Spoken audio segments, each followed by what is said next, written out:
Hi, did you know that training your dog isn't always necessary? In this video, I will tell you exactly what to do, and if you don't like dog training, this is exactly where you need to be.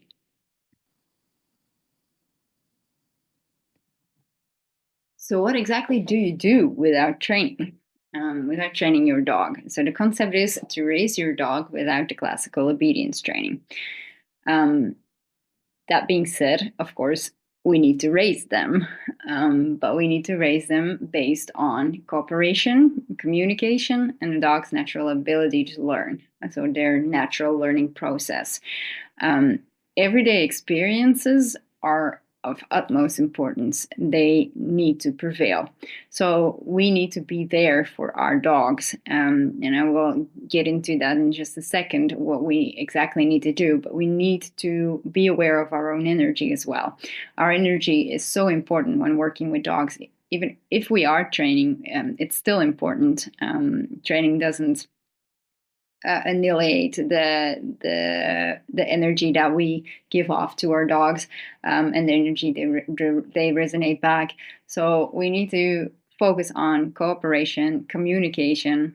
We need to learn the specifics of the communication of our dog, because it's not necessarily the same. I mean, there are people who have this really loud voice, let's say, and who sound mad almost all of the time, but they aren't. So we need to figure that out from our dogs as well. What is their communication style?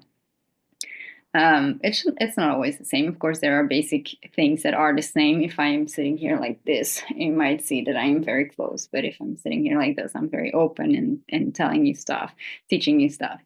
So that's the same with our dogs. They cannot cross their arms, of course, but they can. They have their body language, of course. So first, we need to get into the basic needs of what a dog really needs. They need safety. They need peace. They need freedom, social contact, and a predictable environment. The predictable environment is actually just knowing that you are there for them, and that there is a house, food, and a bed for them. That's actually the most important thing. In that predictable environment, of course, that provides safety as well. They need to know that you are their source of safety, so they can trust you. They know that they're at peace with you. They need that peace and quiet. They need rest. They need sleep. That's all encompassed in peace on in this slide. So they need to rest, and it's so important. And we forget that actually wolves and wild dogs sleep most of their day.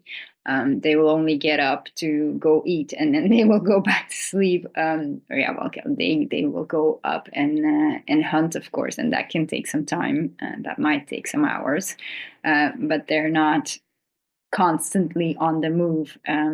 They take their they take their rest. They need their rest to be at full power.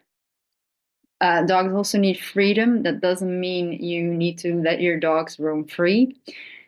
In our Western society, that is not a good idea. We have too many cars and too many trucks and whatever that can be dangerous. So this is not a plea to let your dogs roam free. No, when they're on a leash or on lead, of course, they will not experience the amount of freedom that they can have when they're, yeah, when they're just walking freely. But they need to be on the leash. Especially in Europe, it's very important. I think in the States it will be important as well.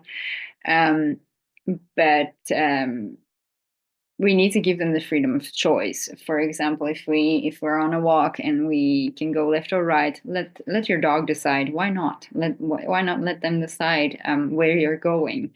So take your time for these walks and get to know your dog on these walks. Social contact, a dog that is afraid of other dogs, you don't need to put them in a group of other dogs, because that will only, yeah, that will be detrimental for their confidence. But it can be important to have like a good social contact with other humans, beside yourself as the owner. Um, so always, yeah, provide social contact with you, with your family, friends, maybe. Um, it doesn't need to be it doesn't need to be another dog, but it can be as well. It can be another dog for social contact as well. Dogs are actually social creatures, as are we. So their well-being positively influences behavior without the need for training. So that means the well-being is everything in consideration. So as a holistic dog behaviorist, I watch, or look at everything that has to do with the dog's life. So if I see, um, for example, that he's always put away in this dark room, of course that will be detrimental for his well-being. If he is fed a, a commercial kibble that is really detrimental for his health, that will also influence well-being. It will always influence behavior, and you don't need training for that. You just need um, other food and another place for them to reside, let's say. The cause of many behavioral problems is absolutely not the lack of training. Usually, most of the dogs have gone through training in a certain period in their life. Might it be as they were a puppy, or maybe when they were recently rescued or something. Most dogs have gone through training, which so means that when there's a behavioral problem, yeah, it's not that he hasn't been trained. It could be that the training was not so nice, and it could be detrimental for their well-being. So that can cause behavioral problems, of course. But most of the time, we will see that there are some things in these basic needs, and I will also add food to the basic needs, that there is a lack of that, so that we can holistically work on the behavior problem and look at the dog as a whole being, living in an environment, and looking out that that environment is at a comfortable pace for the dog, so that he is comfortable in that environment. So that's very important. How does a dog learn without training? Well, actually, it's just the same as with the training. They will learn through observation and natural reinforcement. For example, yeah, the dog has to learn to stay calm, and he can copy that off from the owner. When the owner sets the right example, and creates the safe environment, you will be, as the owner, you will be supporting their natural behavior to calm down and rest. Obviously, there's a big, especially in the rest part, there's a big thing to say for food. Food is so important in being able to rest. So that's absolutely something that we should consider when we have a restless dog. What exactly do you do as an owner? You're going to build trust by doing things together, like walking, sniffing, and exploring. You're going to give your dog the choice to do something, to go that way instead of that way. You will always be guiding your dog, so you're actually a guardian. You're a guidance counselor. You're guiding your dog, instead of controlling. So when your dog's barking at another dog, for example, when that happens, you can just as easily say, yeah, okay, saw that. Was he mean to you or whatever? You're not going to say, like, sit or get down or whatever, because that will not help. That will not help. The dog will not be able to do it first. You will be forcing him to do it. You will be getting angry and mad and whatever. And that's just not a good energy to be in. So it helps so much more. And I had it this morning with my dog. She barked at the neighbor's dog. They always bark at each other. And I said, girls, come on, you're neighbors. Just be nice to each other. And they stopped. So I was actually surprised that they stopped because of the other dog. I don't know her very well.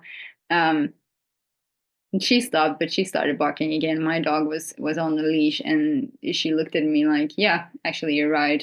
She looked at the other dog again, and she was like, "Okay, hey, bye bye. See you later." So yeah, that happens.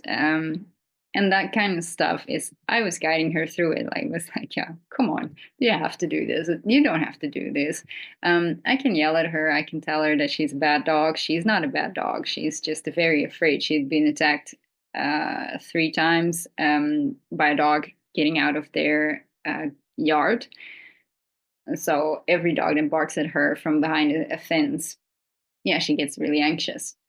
So I understand why she's barking, but we know that that dog is always fenced in. So she shouldn't be barking at that dog. The other dog that got her, that got to her, yeah, I understand that she barks. I am still nervous walking there. So I understand that. And I know that my nerves aren't helping her. So, yeah, we get into that. So I was guiding her instead of controlling her. So that's very important. So I think it's safe to say that a strong bond, a good relationship with your dog is actually the basis of all this, yeah, not training stuff. Getting a good grip on working together, on cooperating, just being together is actually the most important part. And always control your energy because it has so much effect on your dog. If you have any questions about this video, please, they're always welcome via email or in the comments. If you like this video, give it a like, maybe share it to someone with someone else, and subscribe to our YouTube channel for more interesting pet videos. See you later. Thank you so much. Bye bye.